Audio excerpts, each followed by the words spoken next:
Bernadette, je vous trouve là à la porte de la Maison des Associations à Vienne, à l'Espace Saint-Germain. Vous êtes une ancienne salariée, aujourd'hui à la retraite.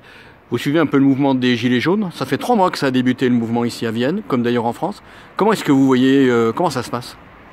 Bah écoutez, pour l'instant, nous, on est en train d'essayer de se structurer.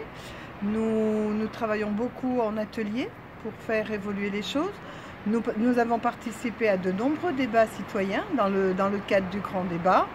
Bon, nous avons fait remonter toute une majeure partie des revendications. Ce qu'on s'est aperçu, c'est qu'il y avait quand même pas mal de personnes dans ces grands débats qui rejoignaient un petit peu nos idées, même toutes nos idées étaient reprises un peu par tous les citoyens, gilets jaunes ou pas gilets jaunes. Donc là, vraiment, les idées se rejoignent. Donc nous, on essaie quand même d'évoluer, de structurer. On fait des ateliers consultatifs, des ateliers sur, comment on appelle-t-on, sur le pouvoir d'achat, sur le RIC, sur la Constitution. Donc voilà. Et puis il y a toujours un espace qui est occupé, si on peut dire. C'est plus un rond-point cette fois-ci, mais ici à Vienne, sur les sommets de Vienne. Voilà, bon, du fait que nous avons été délogés du rond-point de VGA, là-bas, nous avons trouvé un terrain privé sur lequel nous avons installé notre camp, qui nous sert donc de lieu d'accueil pour des renseignements et puis de retrouvailles un petit peu pour nous, parce que bon, on a créé une grande famille et une famille qui s'agrandit de jour en jour, hein. Notamment aujourd'hui, vous voyez, on a quand même plusieurs personnes qui viennent de nous rejoindre, voilà, que nous avons rencontrés hier et qui aujourd'hui sont avec nous. Alors des personnes qui étaient un peu parfois seules chez elles et qui aujourd'hui, de par les ateliers, de par vos participations au débat, voilà, apprennent un petit peu ce que c'est de militer, de devenir des militants. De reprendre la parole. Je crois que les gens avaient besoin de reprendre la parole, d'être entendus et d'être considérés. Je crois qu'on avait un manque de considération. Et tout le monde le retrouve un petit peu. Dans les thèmes et dans les propositions qui ressortent les plus importantes pour vous, qui avez été conseiller en assurance, c'est quoi la thématique importante?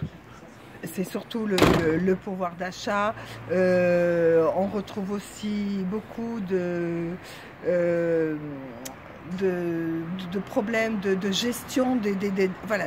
On n'est pas contre payer des impôts, mais on veut savoir comment sont utilisés nos impôts. Et on s'aperçoit que la gestion des impôts, la gestion est très mal faite. Il n'y a qu'à se reporter à la Cour des comptes et on s'aperçoit, au rapport de la Cour des comptes, on s'aperçoit que tout va à volo, quoi. Donc c'est ce que j'ai dit hier à un député. Si au moins il se servait de ce précieux sésame qui est la Cour des comptes, peut-être qu'il y aurait un petit peu moins de problèmes. Parce que bon, c'est tout.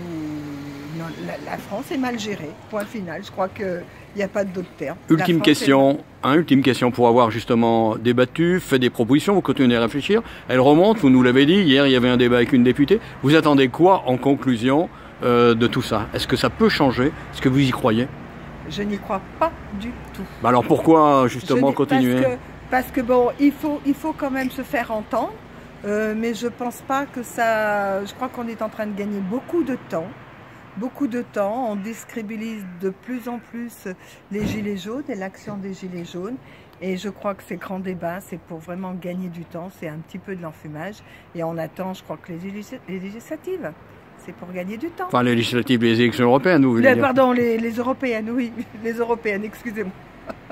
Les européennes. Je crois que c'est juste un bel enfumage.